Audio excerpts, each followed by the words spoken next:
Paisajes secos, climas duros, ricos y pobres, calles de pueblo. Fue el Aragón sentimental de Ramón J. Sender, uno de los mejores escritores aragoneses de todos los tiempos. De sus 80 años de vida, apenas un tercio transcurrieron en la tierra que le vio nacer, pero le marcó para siempre. Los lugares donde fue niño afloraron en sus libros como espacios sagrados para descubrir el amor, la muerte, la desigualdad. Si la verdadera patria es la infancia, la patria de Sender siempre será Aragón.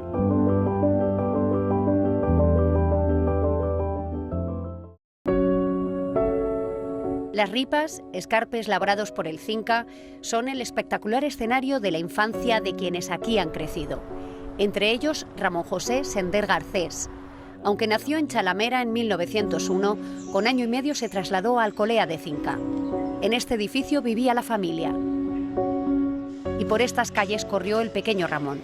En sus espacios de juego, el molino. Paco el del Molino, por ejemplo, en Requiem por un campesino español, se gira y ve la iglesia, ve esos caminos de la huerta que nombra con ese olor a romero, esa Santa Cruz que está ahí presidiendo, ¿no? Presidiendo el pueblo, o las ripas, si giras un poquito hacia adelante, es que lo ves todo, ¿no?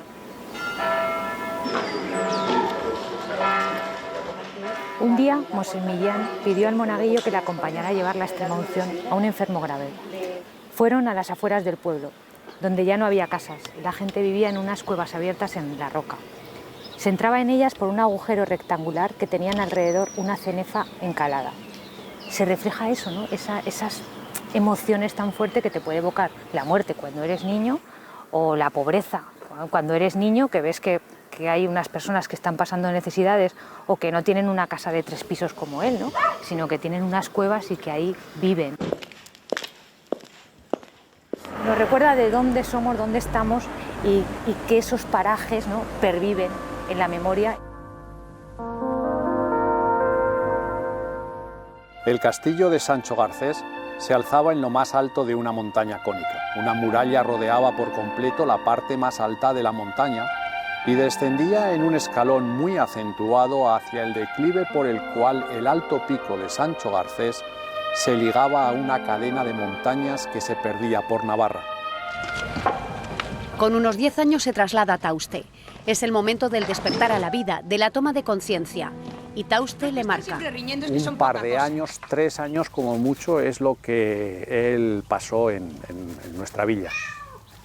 Pero el impacto fue inmenso.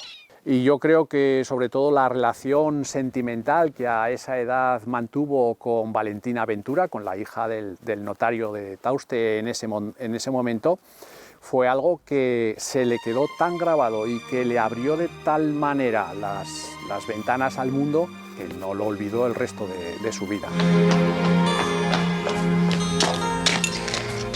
Mi hermana, Pilar es una tonta. Por su culpa no he podido venir antes. He tenido que estudiar el piano. Mira, los números son en ámbar. La terraza asomaba por un balconcito a la plazuela de Santa Clara y una larga balaustrada ocupaba el costado del atrio del convento. El capellán del convento era mi profesor. Se llamaba don Joaquín y tenía sus habitaciones al pie mismo de aquella torre. Era un hombre de 50 años y de aspecto rudo y melancólico. Ay, Pepe. ¿Qué le pusiste a la pregunta 19 ahí? No lo hice. Nada. No, los gatos saben la lección mejor que tú. Don Joaquín era el capellán del convento de las monjas clarisas a principios del siglo XX. Se ocupaba de dar clases particulares a aquellos alumnos que querían presentarse por libre a exámenes de bachillerato luego en Zaragoza. Uno, dos. Dos, ¿eh? Sender era muy consciente de que buena parte de su forma de ser se la debía a la influencia, tanto positiva como negativa, de esa persona. En Tauste sí que tenemos como lectura obligatoria en el instituto, en cuarto, casi todos los años, el Requiem, porque es una obra magnífica y fácil de leer, cosa que es difícil de encontrar para nuestros estudiantes. Pero yo creo que se le conoce poco. Señor, Dios de los ejércitos, vedme esclavo a vuestros pies, hablando con vuestra voz y esperando vuestra mirada. He aquí, En la letra bastardilla donde dice... Estaba enamorado de Valentina, la hija menor del notario. Valentina tenía grandes ojos que no le cabían en la cara, y sus 2 trenzas cortas se levantaban sobre la cabeza, y en el lugar donde se unían, su madre le ponía un pequeño ramillete de flores de trapo, pequeñas, amarillas, verdes, rojas. Y cuando yo le hablaba, ella se ponía sobre un pie y sobre el otro, y a veces se rascaba con el zapato en la otra pierna, aunque no tuviera necesidad. Para nosotros es casi una persona de Borja, porque aquí vivió buena parte de su vida, porque había nacido lógicamente en Tauste, y allí coincidió con el escritor. Aquí era una chica sumamente atractiva, y además gran afición a la literatura, hablaba muy bien el francés, pero es que además le gustaba interpretar.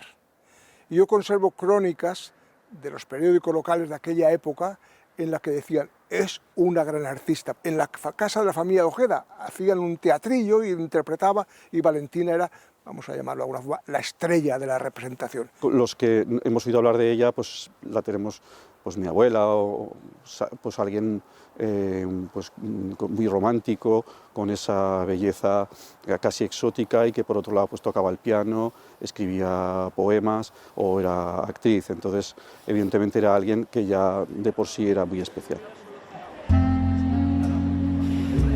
Tenía un amigo en los porches del Paseo de la Independencia, un vendedor de periódicos que se llamaba Ángel Checa. Debía ser un hombre peligroso, al menos para la policía. Un día lo vi de lejos, tenía los hombros altos en forma de percha. Pero entonces yo no lo conocía aún a Checa. Juan, el de la Quinta Julieta, me había dicho un día, cómprale los periódicos a Ángel Checa, que tiene el puesto frente al cine Doré. Sender llega a Zaragoza con 15 años, una gran ciudad en la que estudiar bachillerato y donde aprender mucho en la escuela de la vida.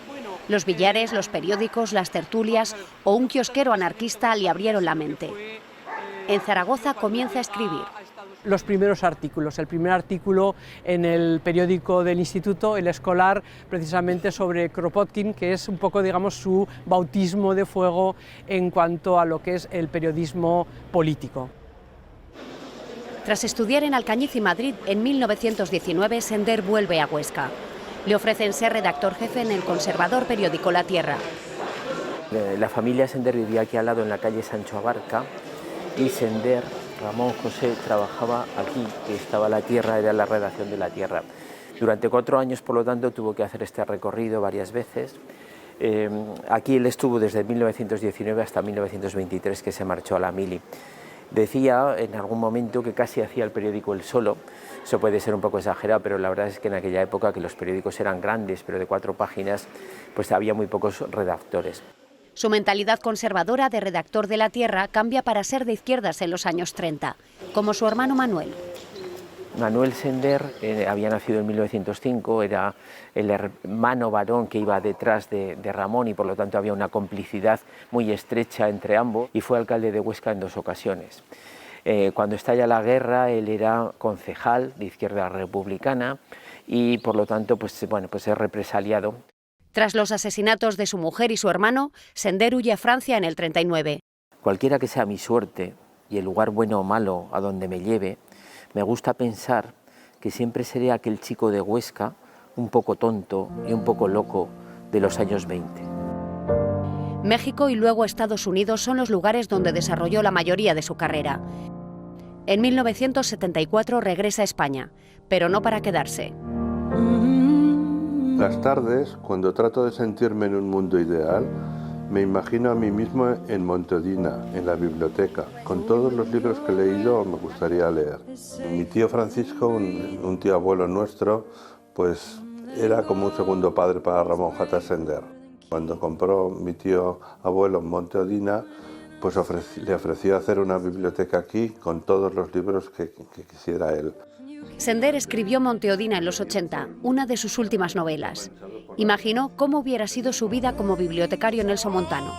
Nosotros queremos devolverle un poco todo eso a través de nuestros vinos. Muchos de ellos van dirigidos a él. Pues tenemos uno que se llama Valentina, tenemos otro que se llama Albatros, porque él dice que encontró un albatros aquí en Monteodina y lo crió en la biblioteca.